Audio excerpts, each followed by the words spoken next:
Welcome back to Music Kingdom. In this video we are listening to, giving a music theory breakdown for, and reviewing a song by one of my favorite bands, Chicago, 25 or 6-4.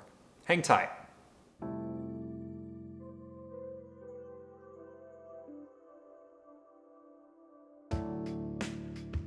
Hey music lovers, my name is Francis. If you'd like to support the work I put into these videos, click the like button and subscribe to the channel. If you'd like to support the channel even further, you'll find Music Kingdom's Patreon and other affiliate links in the description below. Alright, now before we give the song a listen, let's briefly talk context for 25 or 6-4 by Chicago. The song 25 or 6-4 came out in the year 1970 on Chicago's second studio album titled Chicago, otherwise known as Chicago 2. Now for those of you who didn't know, the band Chicago kind of had two different lives or two different sounds to their work, similar to the prog rock band Genesis. They had their work before the 80s and then their work in the 80s and beyond, which is very similar in the case of Chicago because when the 1980s came around, the style of music changed so dramatically, and so if you wanted to remain relevant, instead of fading into obscurity, you had to change your sound. So in the 1980s, this is after Terry Kath, the guitarist, passed away from Chicago, they would then pair it with the producer David Foster, who is very reputable and very well respected with a lot of accolades. They would pair him and Peter Cetera, who is still with the band Chicago,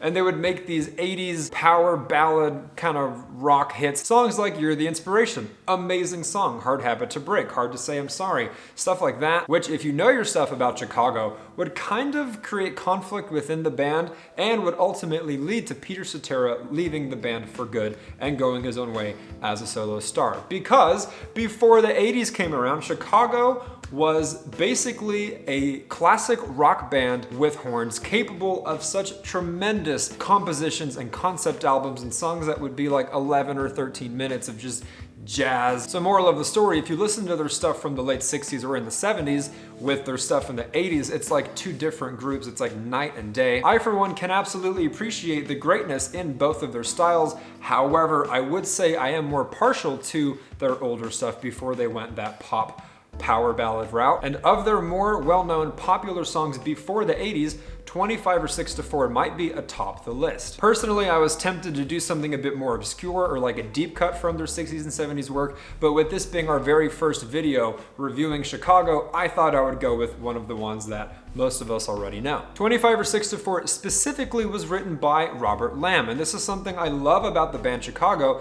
is that they were truly a democracy, or at least that's the language or the word that they used to describe themselves. Because you had members like Robert, like Lee, Walter, Jimmy, Terry, Peter, and more, and each of them had their respective gifts. Like Jimmy, Walter, and Lee would be usually on the brass. Robert Lamm would be sometimes the lead singer, but the pianist or composer. Peter Cetera would often be lead vocals, or Terry Kath as well, who played the guitar. And so the result you would get are different songs that were kind of created by different members of the band. And 25 or 6-4, as mentioned, is specifically a song written and composed by the genius Robert Lamm. I had the honor once of waving to Robert Lamm and getting a wave back. I've been fortunate to see the band Chicago live 3 times in my life. I saw them once when I was a child and they were touring with Earth, Wind & Fire, which, note to self, I should review some Earth, Wind & Fire. And then probably in the past 4 or 5 years, I've been able to see them twice. Granted, they are a very different band now. I think only 3 of the original founding members are still in the band. Some are out due to health, some are out due to death, and some are just out. And yes, they're much older now. No, there's no more snortatorium, I believe is what they called it, which back in the day would be a phone booth. They'd have center stage that any member of the band at will could get into, snort some cocaine, and get back and perform. But even still, they put on an excellent show, and I highly recommend any of you who are into Chicago to see them, because to my knowledge, they are still touring, which is how I got this very overpriced book, but an amazing book at that. But anyways, back to 25 or 6-4, it was written by Robert Lamm in the middle of the night.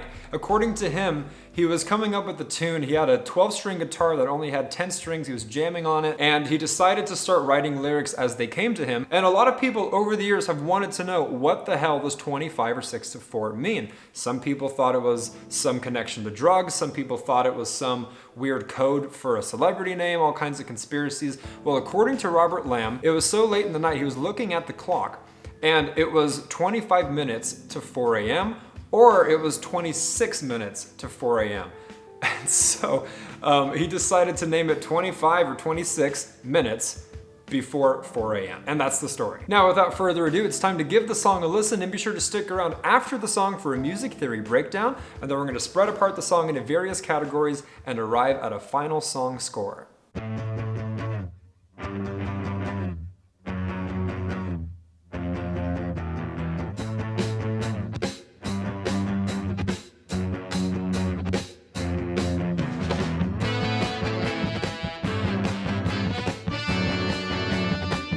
So good right off the bat. A rock band with horns, I mean, it doesn't get better than that for me. Waiting for the break of day. Flashing lights against the sky. Amazing. Giving up, I close my eyes. It's rock and roll, but better. Sitting cross-legged on the floor. 25 or 6 to 4. And when they do this live, let me tell you, the whole place loses its mind.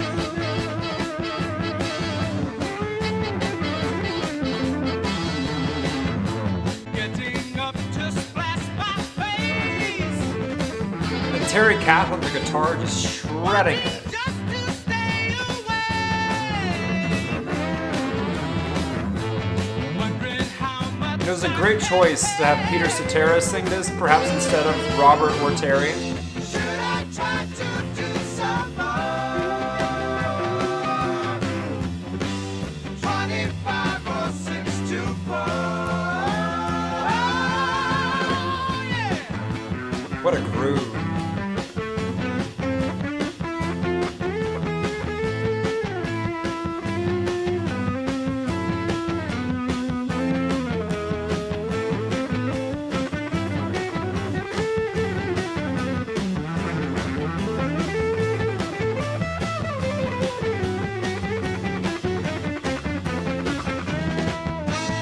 I believe it was Jimi Hendrix himself who said that this guy, Terry Kath, was a better guitarist than he was.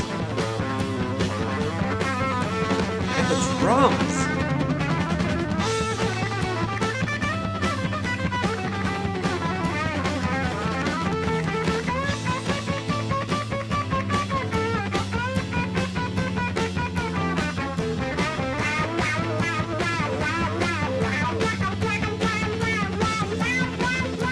Freaking love Chicago.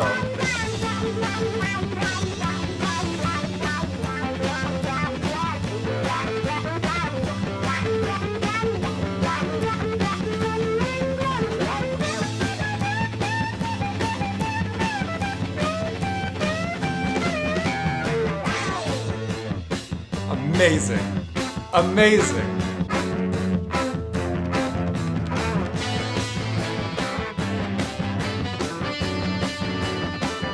I really wish music still sounded like this.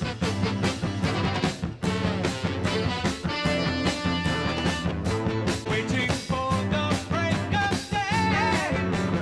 Ooh, 25 or 6 to 4. And a great decision to use harmonies as well, which they were underrated at doing.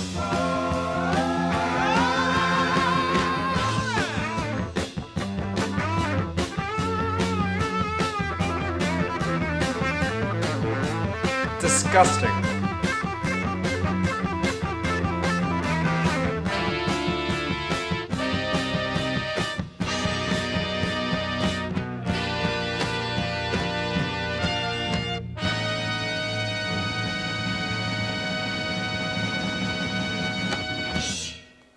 Woo! Initial thoughts.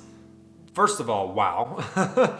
Whenever I listen to Chicago, I find that it's important to remember, I guess not just with Chicago, but bands of this era, when they're recording a song, it is basically a microphone and the band around it, which I guess sounds obvious, but nowadays the way music is made and mixed and produced, I wouldn't say artificial by any means, no, but back then you literally had to get it in one take, do it tight, or I guess not one take, but it would be a single take. It's not like they could cut and take out and do all this advanced editing in the late 60s, which they recorded this in 1969. So to me, it just makes it all the more impressive that it was basically like, okay, 3, 2, 1, let's start and hope we fucking slay it, which they did.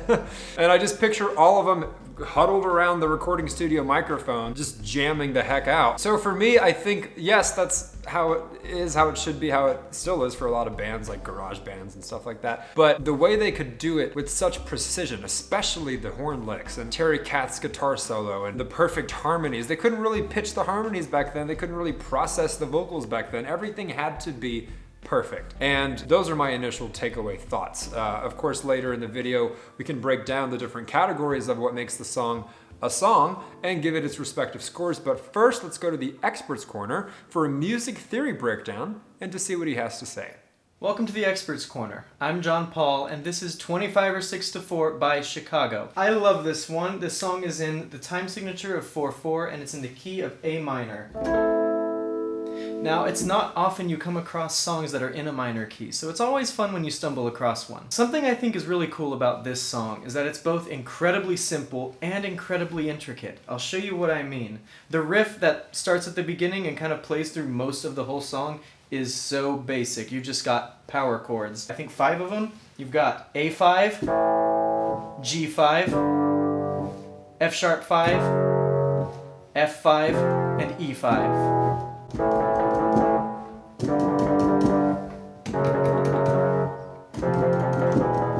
When a chord is called a 5 chord or a power chord, that just means that there's no third that would normally be in there. So instead of that, you've just got that. However, as more layers join and the instruments fill it in, you do get the makings of more normal chords. You've got A minor, G major, D over F sharp, F major, E major. So normally for a song this simple, I wouldn't say it has much musical merit. However, this is a Chicago song, and it has so many intricacies above the basicness that give it so much merit. Not only do you have a face-melting guitar solo by the legendary Terry Kath, you also have incredible horn arrangements. There's nothing basic about either of those factors, and those raise it so much higher than it normally would be. So overall, I love this song. I grew up on it. The horn lines have always blown my mind. The vocals are great. The songwriting's great. As I said before, it is super repetitive, even though it is saved by the intricacies like the horn line and the guitar solo and the melodies. At its base, it is a bit repetitive for me, so some points off for that. Also, in my grand list of favorite Chicago songs, this one isn't really near the top. They have so many other gems. So for this song, I'm going to give it a 7.5 out of 10. Back to you, Francis. A very special thank you to our expert for providing a music theory breakdown and giving the song a very healthy 7.5 out of 10. And now it's time to break the song apart into different categories and arrive at an overall score. Starting out with composition specifically, I am coincidentally giving this category a 7.5 out of 10 as well. The reason being, musically, structurally, it is not necessarily the most complex composition. However, what the guitar by Terry Kath is absolutely doing creatively and melodically, in addition to what the horns are absolutely doing melodically and creatively as well, really give the composition complexity, in my opinion, coupled with how, with such a kind of hard guitar riff being the center point, the focal point of the song, I do find it impressive how they managed to find a melody for the lyrics as well, to give Peter Cetera to sing on such an otherwise kind of hard rock and roll riff. Now, if you take the simplicity of the composition structurally speaking with the beauty of it melodically and creatively, I think that would be a lower number combining with a higher number, so I feel pretty confident and comfortable leaving it at 7.5, which is very good, just not quite great. Moving right along to production specifically, I am giving this category an 8 out of 10, which is very strong and what I would call great.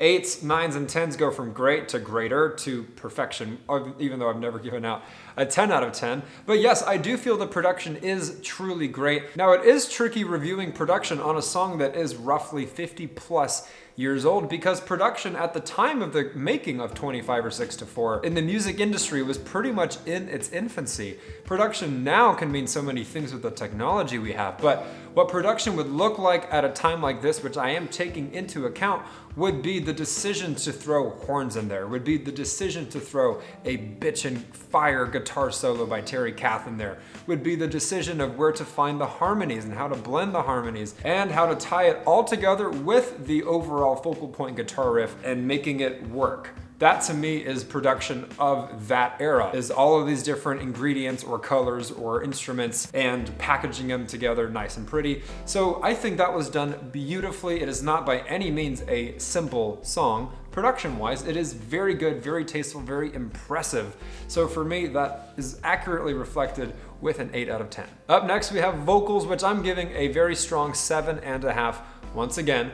Simply because if vocals were middle of the road performance where it's like, this person can sing and they sing fine, that would be a 5. Now, if it was something that was earth-shatteringly amazing as a vocal performance, that would be a 9 or a 10. And in this song, I do feel Peter Cetera did a very good job. Did he do a truly great job with his vocal performance? No. And that's perfectly okay because there are other Chicago or Peter Cetera songs where he really is slaying it with his vocals the way that Terry Kath would slay it on the guitar. This one is simply not one of them. However, it is still impressive. He's still hitting very good notes, but there's not a whole lot of versatility regarding things like, say, falsetto or vocal runs for that matter. So I keep that in mind and kind of keeping myself down to earth and trying not to be too biased as well when reviewing one of my favorite songs by one of my favorite bands of all time. So in my opinion, vocal 7.5, very good, just not great. Moving on to lyrics. This is the one I'm having the most trouble deciding on a number because in some ways I feel the lyrics are not very good. In other ways, I feel the lyrics are very good. So if one end of my thinking is maybe a 4 and the other end of my thinking is maybe an 8, I'm gonna arrive at the lyrics getting a 6 out of 10, which is above average even still. And I don't usually read the lyrics during this part of my video, but for this one I will, just to kind of maybe see if you can get where I'm coming from. Waiting for the break of day, searching for something to say, flashing lights against the sky, giving up, I close my eyes, sitting cross-legged on the floor, 25 or 6 to 4, staring blindly into space, getting up to splash my face, wanting just to stay awake.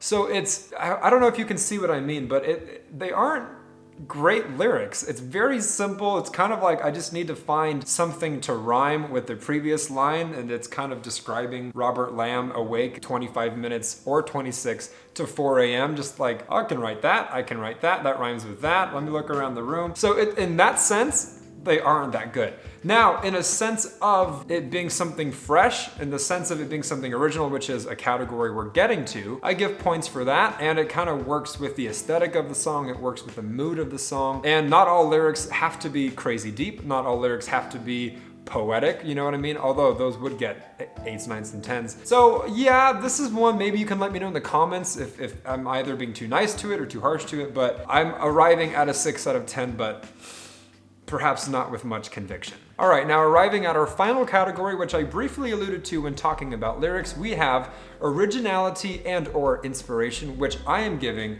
a very strong 8.5 out of 10. And here's my logic, so hear me out. For example, were the lyrics great by any means? No, but they were very original and weirdly, oddly inspired. Is the composition anything remarkably complex? No, but is it original and inspired? Hell yes. 25 or 6 to 4 is a genuinely iconic song, and I do not like when people use the word iconic so easily and passively. I mean it when I say it. 25 or 6 to 4, if you know your music history, is one of the most iconic rock songs of all time. And then if we think about the production and the genius required to have the horns do what they do, to have the guitar do what it does, to have the harmonies fit in perfectly, to have everything work as it does, as I mentioned, that alone is also very inspired work. In my opinion, it is such an original creation, if you will, collectively by the band Chicago to put together something of this stature and magnitude. Original and inspired songs is something that Chicago did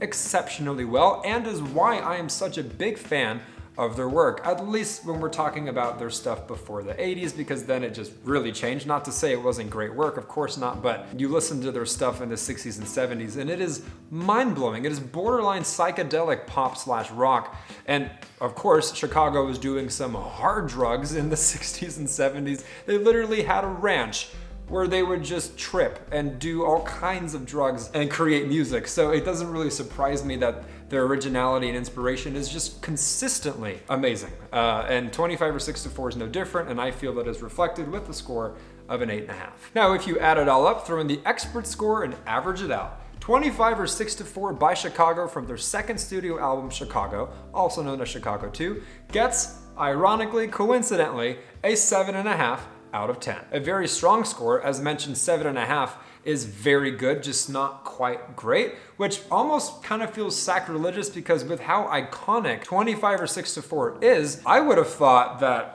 after doing the math and using my calculator that it would arrive at an 8+, but I suppose perhaps when you really dissect it, maybe its iconic status has surpassed perhaps the different things that would make it so iconic. I don't know, it's hard to explain, and I'm not trying to insult the song because Lord knows I am one of the biggest Chicago fans you'll ever meet. But yes, in my opinion, the band Chicago has a number of songs that, believe it or not, are truly better than this one. But I wanted to start with this being our first Chicago video. I wanted to start with a song that, if you've heard of Chicago, chances are you know 25 or 6 to 4. I did not want the first Chicago video to be some obscure deep cut from one of their 7th or 8th albums in the 70s that got no radio play, you know what I mean? Songs like that, a lot of them are mind-blowing and would get higher than a 7.5, in my opinion. Lastly, on the subject of Chicago, I just would like to say, it's unfortunate how they really are an underrated band in music history. They really don't get talked about as much as they should be, in my opinion. For example,